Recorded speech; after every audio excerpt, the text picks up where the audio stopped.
Welcome to what I'll refer to as the retro movie in this course, and it's called Address Classes. Now this really is designed as a refresher because most of us have been through TCP/IP classes a couple of hundred times, but if you're new to this information, or if it's been a while since you thought in terms of TCP/IP address classes, then this video is here to jog your memory, because when classes were originally designed, it was because the designers of TCP/IP foresaw a situation where some companies, really large companies like GE, Apple, AT&T, those type of guys, would need not as many networks, but they would need to support a whole lot of hosts.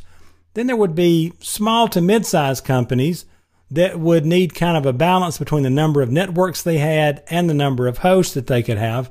And then there would be those smaller companies that needed not as many hosts. And so they divided TCP/IP addresses into classes. Of course, they couldn't foresee the explosion in the internet and so forth, and the classes kind of got blown away by all that. Now, why am I talking about all this stuff?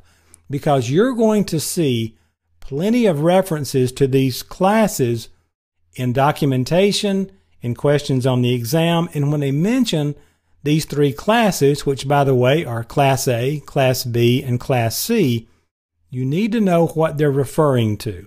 So this is a refresher to help you do that. So let's take a look at the differences between a Class A, B, and C address. And by the way, before I even start this, there is a Class D, but that's for multicast IP.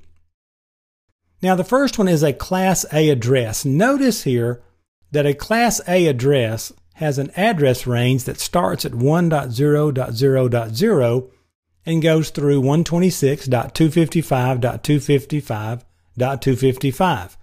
It has a subnet mask of 255.0.0.0, which tells us that this marks the octet, the first octet of the four, that is the network ID. And we go from 1 to 126, so we can tell we have 126 networks for Class A addresses and 16,777,214 hosts. Now in Class B addresses, a Class B address goes anywhere from 128.0.0.0. Notice we skipped 127. That's for special functions like loopback and other reserved functions. And this one goes through 191.255.255.255. Note subnet mask are the first two octets, which tells us the first two octets are the network ID. And so you have 16,384 networks available, and you have 65,534 hosts available. Then on a Class C address, notice it goes from 192.0.0.0 to 223.255.255.255.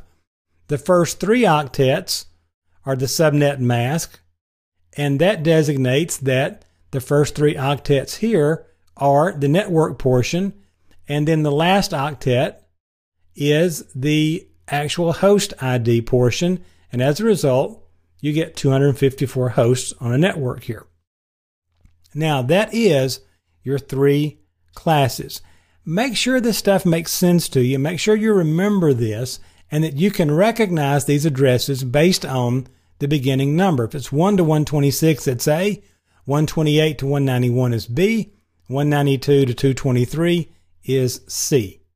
If you can remember that, and it's very easy to remember these numbers over here, just simply that the networks get larger as you go up the classes, the hosts get smaller as you go up the classes.